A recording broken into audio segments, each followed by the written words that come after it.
Nomination की प्रक्रिया जब भी आती है, चिल्लम चिल्ली होती है, आरोप लगते ही हैं, एक दूसरे पे चिल्लाना और उनकी बातें सुनना, ये सब नॉर्मल हो चुका है अब।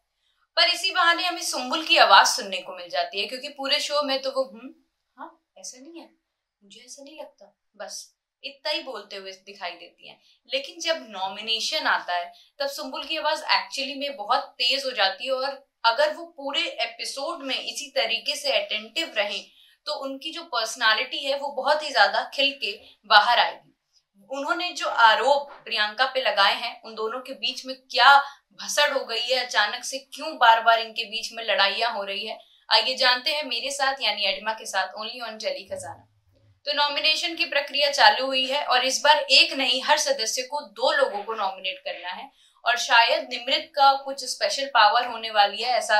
लग रहा है कि निमृत के पास कुछ पावर होगी जिसकी वजह से शायद वो किसी को सेव करेंगी या नॉमिनेट करेंगी।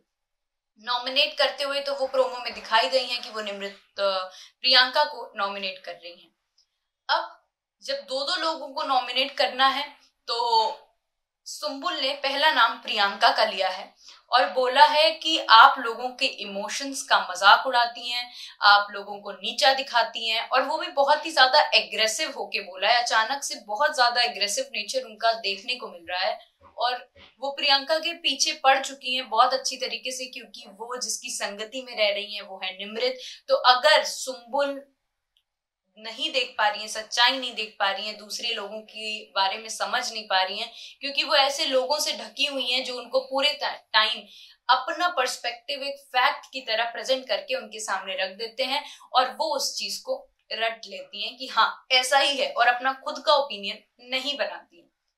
अब जब इन दोनों के बीच में लड़ाइयां हुई हैं तो प्रियंका ने भी बहुत ही अच्छी तरीके से सुम्बुल को ये बात समझा दी है कि अगर वो इमोशन की बात कर रही है तो तुम 5 लोगों ने मिलके सबसे ज्यादा मेरे साथ लड़ाई करी है, सब एक झुंड में आते हो, लड़ाई करते हो, और जब भी कोई अकेला रहा है, कोई दुखी रहा है, तो मैं वो पहली बंदी हूँ जो सबसे पहले उनके पास जाती हूँ। और इसके साथ उन्होंने बोला है कि मैं सारे आरोप अपने ऊपर लेती हूँ, चल मैं बेशरम सही, तू थोड़ी सी शर्म कर ले। क्योंकि जब भी इस तरीके की लड़ाइयां होती हैं तो सुम्बुल मोस्टली तो गायब रहती हैं, लेकिन सुम्बुल प्रियंका से और अर्चना से जब लड़ाई होती है तो बहुत ही ज्यादा प्रोमिनेंटली बाहर उनका एक बिहेवियर देखने को मिलता है। वो कारण ये है क्योंकि शिव, स्टैन और निमृत जो और साजिद जो पहले थे और साथ ही में अब्दू थे, उन लोगों को काफी राय मिली हुई है।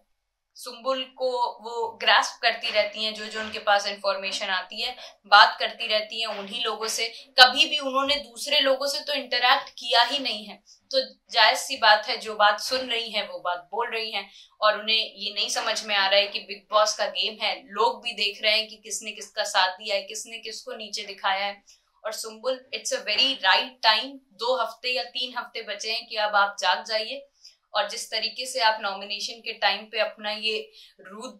बिहेवियर बाहर लेके आती है ना, वैसे पूरे हफ्ते रहिए। तब तक के लिए देखते रहिए टेली खजाना। अगर अभी तक आपने टेली खजाना को सब्सक्राइब नहीं किया है तो तुरंत करिए। Thank you.